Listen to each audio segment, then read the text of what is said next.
Herkese selam. Kanalıma ve mutfağıma hoş geldiniz. Bugün sizlere 5 dakikada hazırlayıp buzlukta saklayabileceğiniz, özellikle de ani misafirler için kurtarıcı tarifiniz olacak nefis bir kurabiye tarifiyle geldim. Her zaman olduğu gibi malzeme listesini açıklama kısmından ulaşabilirsiniz.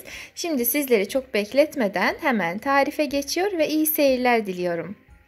Tarifimiz için 250 gram oda ısısında beklemiş, yani yumuşamış margarini veya tereyağını uygun bir yoğurma kabının içerisine alıp üzerine bir dolu su bardağı pudra şekeri, 1 paket vanilin, 1 paket kabartma tozu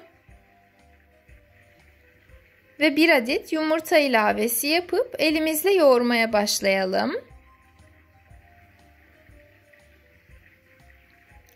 Bir taraftan yoğurmaya devam ederken diğer taraftan azar azar un ilavesi yapalım. Kullanmış olduğum su bardağı ölçüsü herkesin evinde bulunan klasik 200 mililitrelik su bardağıdır. 200 mililitrelik su bardağı ile 3,5 su bardağı kadar un kullandım. Bu aşamada hamurumuzu çok fazla una doydurmayalım. Çünkü daha sonrasında kakao ilavesi yapacağımız için hamurumuzun sert olmaması gerekli. Şimdi elde ettiğimiz hamuru ikiye bölelim. Bir yarısını bu kasenin içerisinde bırakıp diğer yarısını ise farklı bir kaba alalım. Ve üzerine 1 yemek kaşığı kadar un ekleyerek yoğurmaya başlayalım. Hamurumuz ne çok sert ne de ele yapışacak derecede yumuşak olmamalı. Kulak memesi kıvamında olması yeterli. Şöyle kıvamını da sizlere göstermek istiyorum. Şimdi elde ettiğimiz bu hamuru da ikiye bölelim ve elimizle beze haline getirelim.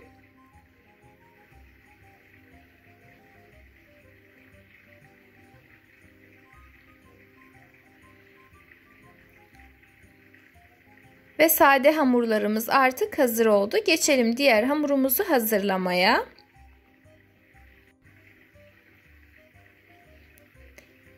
Geriye kalan hamurun üzerine de 1 yemek kaşığı kadar kakao ilavesi yapıp elimizle yoğurmaya başlayalım. Eğer bu aşamada kakao hamurunuzun içerisine kolayca geçmezse, yani hamuru bir tık sert yoğurmuş olursanız üzerine 1 yemek kaşığı kadar sıvı yağ ekleyebilirsiniz.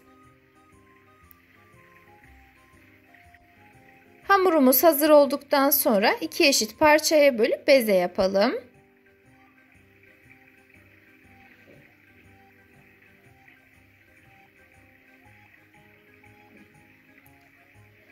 Ve kakaolu hamurlarımız da artık hazır oldu. Şimdi geçelim açma aşamasına.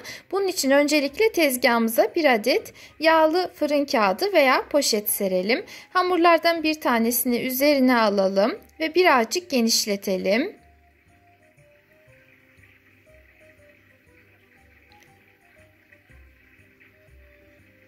Açmakta zorluk çekmeyelim diye üzerini de fırın kağıdı ile kapatıp merdane ile açmaya devam edelim. Hamurumuz ne çok ince ne de çok kalın olmamalı. Mantı hamuru kalınlığında olması yeterli olacaktır. Üzerini de şöyle tamamen düzleştirelim ki kurabiyelerimizin görüntüsü güzel olsun. Ve sade olan hamurumuzu bir kenara alıp tekrardan tezgahımızın üzerine yağlı fırın kağıdı yerleştirip üzerine kakaolu hamurlarımızdan bir tanesini koyarak aynı şekilde açmaya devam edelim.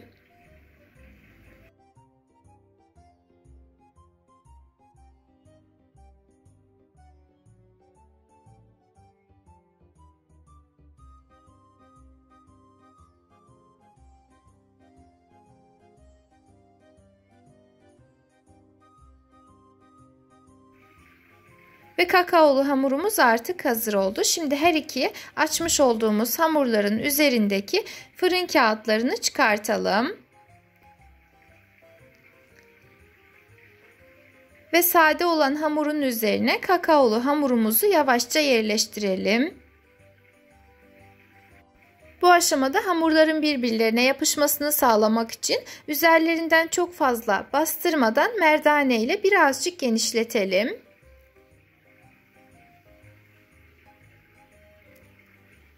Her tarafını düzleştirdikten sonra en üstteki yağlı fırın kağıdını alalım ve hamurumuzu yavaşça rulo haline getirelim. Orta kısmını boş bırakmamaya dikkat edin ki daha sonrasında kurabiyelerinizin görüntüsü güzel olsun.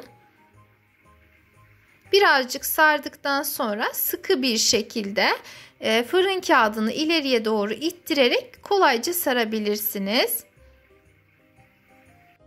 Hamurumuz hazır olduktan sonra yan tarafına poşet veya streç yerleştirelim. Buzluk kokusu geçmemesi adına özellikle poşet veya streç kullanmanızı, yani fırın kağıdı ile birlikte buzlukta saklamamanızı tavsiye ederim. Hamurun her iki tarafını güzelce kesip çıkarttım ki daha sonrasında şekli düzgün olsun. Şimdi hamuru yavaşça poşetin veya streçin üzerine itelim.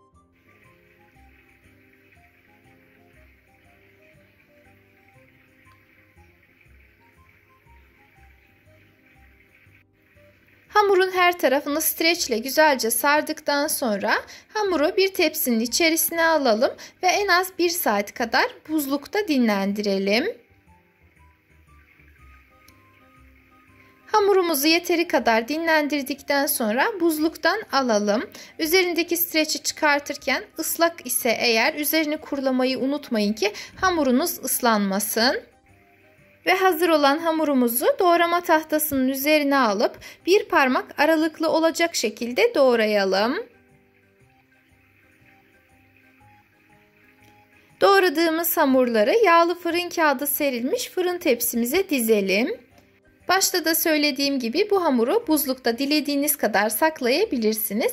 Pişirmek istediğiniz zaman yarım saat öncesinden buzluktan çıkarmanız yeterli olacaktır.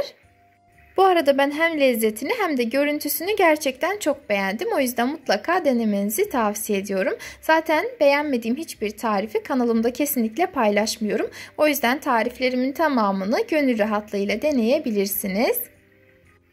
Ve videomu buraya kadar izleyen çok değerli izleyicilerim, beni her nerelerden takip ediyor iseniz eğer bulunduğunuz ili, ilçeyi veya ülkeyi yorum kısmında belirtirseniz çok sevinirim. Tarifle ilgili ise herhangi bir sorunuz, görüşünüz, öneriniz olursa onları da yorum kısmına yazabilirsiniz. Şimdiden değerli yorum ve beğenileriniz için hepinize teşekkür ediyorum.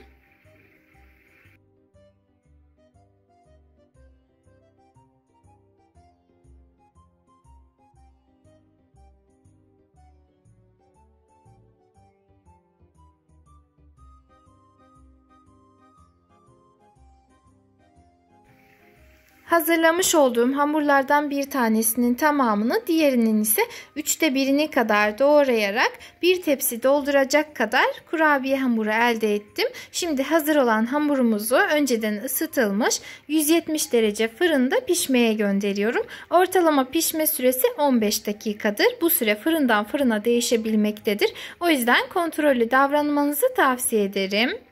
Ve fırından çıkartıp tamamen soğutmuş olduğumuz kurabiyelerimiz artık hazırdır.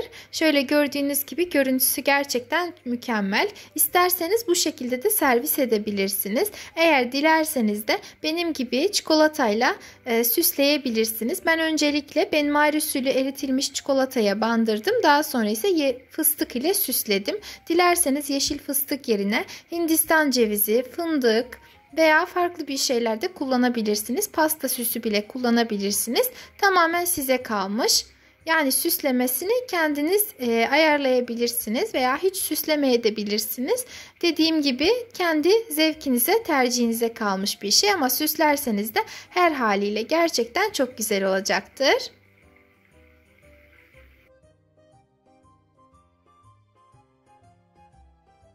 Ve kurabiyelerimiz artık servise hazırdır. Eğer beğendiyseniz tarifimin daha fazla kişiye, yani daha geniş kitlelere ulaşabilmesi adına bana destek olmak için videomu beğenebilir, yorum yazabilir, paylaşabilir ve de kaydedebilirsiniz. Bir sonraki videolu tariflerimden haberdar olmak adına ise kanalıma ücretsiz bir şekilde abone olup bildirim zilini tüm olacak şekilde etkinleştirmeyi unutmayın. Kendinize çok iyi bakın. Allah'a emanet olun.